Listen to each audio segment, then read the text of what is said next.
সুতরাং আপনাকে দিয়েই শুরু করি। আমরা বলছি তৃণমূলের নির্বাচিত জনপ্রতিনিধিদের নিয়ে বিজেপির সার্কাস। সার্কাস কেন বলা হচ্ছে? সার্কাসের মতোই না, মজার খেলা। সার্কাসে যেরকম নানা রকম খেলা দেখানো হয়, নানা রকম যত্রতত্র খেলাটা এখন হয়ে গেছে, কি বলে, নিষিদ্ধ হয়ে গিয়েছে। আমাদের ছোটবেলায় চালু ছিল, নানা রকম বাঘ, সিংহ, বাদর ইত্যাদি নাচানো হতো। আমার তো হুবহু সেরকম সার্কাসের মতো লাগছে। এগুলো মানে কিছু এই ভাষা ব্যবহার করতে আমি বাধ্য হচ্ছি। একদল জোকার যারা তৃণমূল কংগ্রেসের প্রতীকে বিজেপির বিরুদ্ধে কথা বলে ভোটে জিতলেন,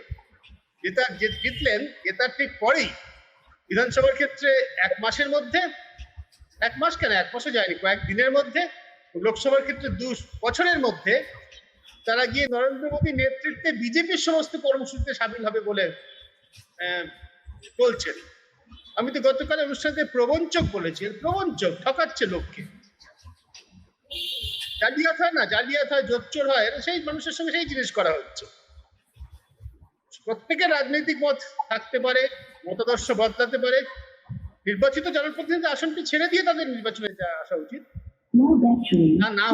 না করে যারা এই কাজ করছেন তাদের কি সত্যিকার নির্বাচিত জনপ্রতিনিধি বলা যায়? তাদের কি নৈতিকতায় কোনো বিন্দুমাত্র অবশিষ্ট আছে? তাদের নিয়ে খেলাটা হচ্ছে সার্কাস বটে। এর থেকে অ্যাবসার্ড আর কি হতে পারে?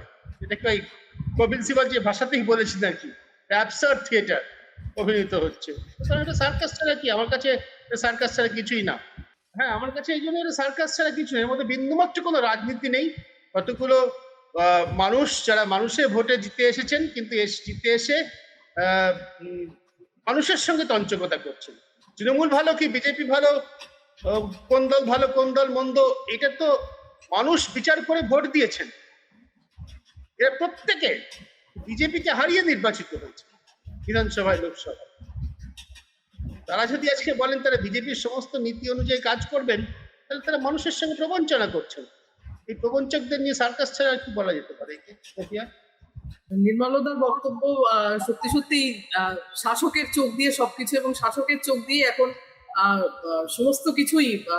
বাকি যে সাংবিধানিক প্রতিষ্ঠানগুলো, যদি আমরা মিডিয়ার কথাও বলি, সেই শাসকের দেখানো দৃষ্টিভঙ্গিতেও মিডিয়ার যে মেইন স্ট্রিম মিডিয়ার কথা বলা হয় তারাও দেখছে, এবং সত্যি সত্যি সেই ব্যাপারটা কিন্তু খুব সুন্দরভাবে হয়েছে, সেটা আমরা প্রতিনিয়ত দেখতে পাচ্ছি।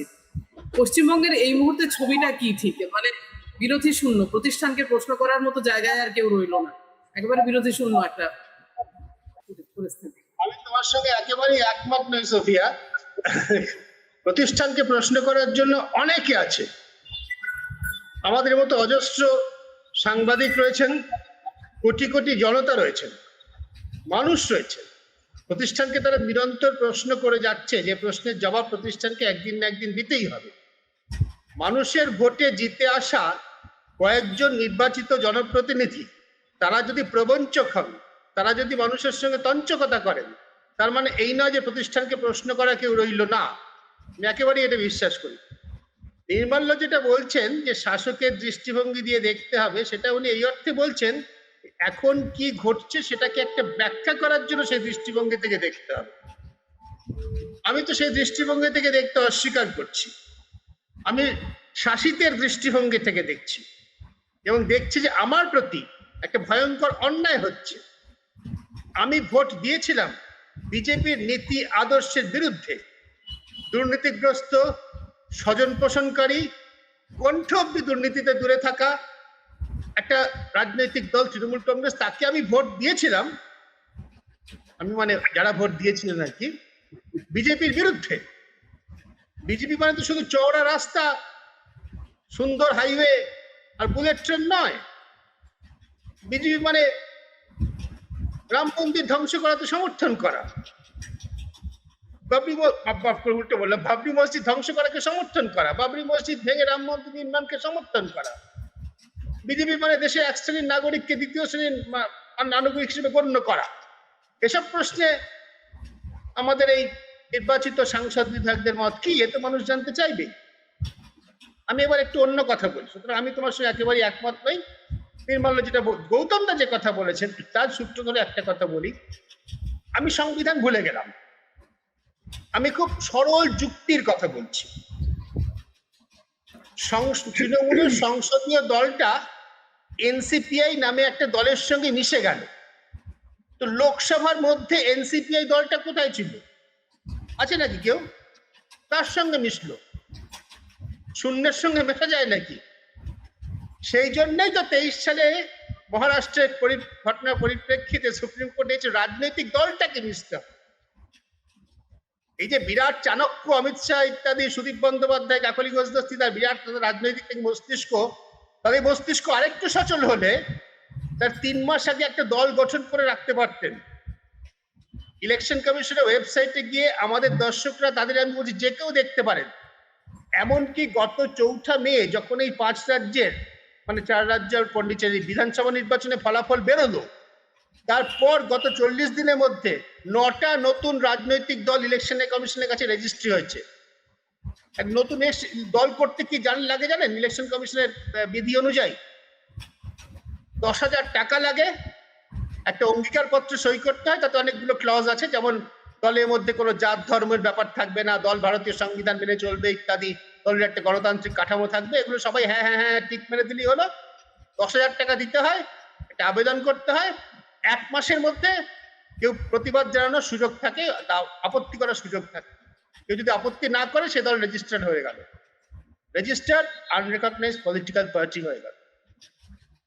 এত যারা দূরদর্শী, তারা ভোটের আগে ভেবে রাখতে পারেন যে এর সম্ভাবনা আসতে পারে, দল তৈরি করে রাখতে পারলেন না। আর যে সরল যুক্তির কথাটা বললাম, কার সঙ্গে মিশবে? লোকসভায় তারা নেই। আমি জানি না এই সমস্ত সাংবিধানিক কথা, আইনের কথা, বা খুব মোটা দাগের বিশুদ্ধ যুক্তির কথা, যেটা বোঝার জন্য কোনো আইন টাইন লাগে না, যুক্তিটা গ্রহণ করার জন্য। সেগুলো আমাদের দেশের শাসকবর্গ এবং মাননীয় লোকসভা অধ্যক্ষের কাছে গ্রহণযোগ্য হবে কিনা আমি জানি না। ইতিহাস যা বলে হওয়ার সম্ভাবনা কম। কিন্তু মানুষ এই প্রশ্নগুলো করতে থাকে। আরেকটা প্রশ্ন, এই যে গৌতম দা একটা কথা বললেন কোর্টে যাবে ইত্যাদি, কোর্টে গিয়ে খুব কিছু হবে বলে আমার কিন্তু মনে হয় না। আমাদের দেশের নির্বাচন প্রক্রিয়া, দল ইত্যাদি এ সমস্ত বিষয় ইলেকশন কমিশনের যে বিধি, সংবিধানের 324 থেকে 329 নম্বর ধারা দ্বারা এগুলো নির্ধারিত হয়। তাছাড়া রিপ্রেজেন্টেশন অফ পিপলস অ্যাক্ট রয়েছে, তার বিভিন্ন সংশোধনী রয়েছে, তার থেকে তৈরি নানা রকম রুলস রয়েছে, রেগুলেশনস রয়েছে। 329 ধারা কিন্তু বলে সাধারণত কোর্ট কখনো, বিশেষ করে নির্বাচন প্রক্রিয়া শুরু হয়ে গেলে, তার মধ্যে জুডিশিয়ারি হস্তক্ষেপ করে না। এই মহান ধারাটি আমাদের সংবিধানে রাখা হয়েছিল কারণ আমাদের সংবিধান প্রণেতারা কখনো ভাবতে পারেননি এই জাতীয় প্রবঞ্চকরা, মানুষের ম্যান্ডেট নিয়ে ছেলেখেলা করা লোকেরা কখনো আমাদের দেশের স্বরাষ্ট্রমন্ত্রী হবেন অথবা আমাদের দেশের ল মেকার হবেন। তাই জন্য এই ধারাটি ছিল, তার সুযোগ নিয়ে কিন্তু এই ধরনের অনৈতিক অন্যায় দলবদল চলছে এবং কোর্টের হস্তক্ষেপ এখানে মিনিমাল। যদি বা কখনো হয়, যেমন মহারাষ্ট্রের ঘটনা হয়েছে, সেটা কিন্তু কোর্ট একটা সাধারণভাবে, সুপ্রিম কোর্ট পর্যন্ত আমি বলছি, সর্বোচ্চ আদালত পর্যন্ত সাধারণভাবে একটা নির্দেশিকা দিয়েছে মাত্র।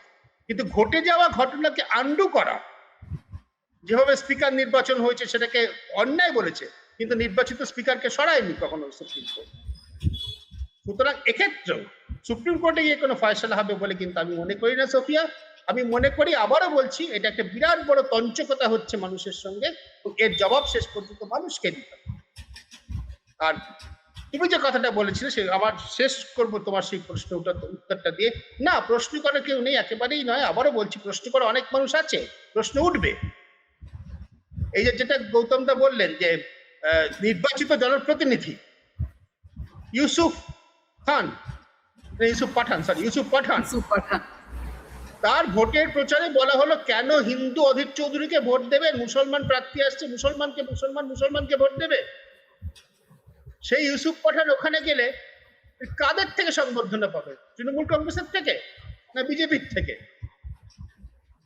আবু তাহের, ফজলুর রহমান, তারা নিজের নির্বাচন কেন্দ্রে গিয়ে যাদের দ্বারা নির্বাচিত হয়েছেন তাদের সামনে দাঁড়াতে পারবেন? যাদের ভোটে হারিয়েছেন তাদের সামনে দাঁড়াতে পারবেন? সেই জন্যই আমার আশঙ্কা, এটা এমনই একটা প্রকল্প এখানে নির্বাচিত জনপ্রতিনিধিরা তাদের দায়িত্ব পালন করবেন না, এটা ধরে নেওয়া হয়েছে। যদি তারা দিল্লিতে বসে থাকেন, শুধু পার্লামেন্টে ভোট দেন, নানা জায়গায় নৈশ ভোজ খেয়ে বেড়ান, তাহলে তাদের কিন্তু আর জনপ্রতিনিধি হিসেবে জনতার সামনে যেতে হয় না। আমাদের দেশের সংবিধান কোথাও বলে না যে নির্বাচিত হওয়ার পর আপনাকে নির্বাচন কেন্দ্রে যেতে হবে। আমার বিশ্বাস এইরকম একটা কি বলবো গণতন্ত্রবিহীন এই যে মানে system from which accountability has been সাকড out, দায়বদ্ধতা একটা ব্যবস্থার থেকে শুষে নিয়ে বার করে নেওয়া হয়েছে, এইরকম একটা ব্যবস্থার দিকে সম্ভবত আমরা যাচ্ছি। এটা একজন গণতান্ত্রিক দেশের গণতান্ত্রিক ব্যবস্থায় বিশ্বাস রাখা মানুষের পক্ষে, আমার পক্ষে অত্যন্ত বেদনাদায়ক।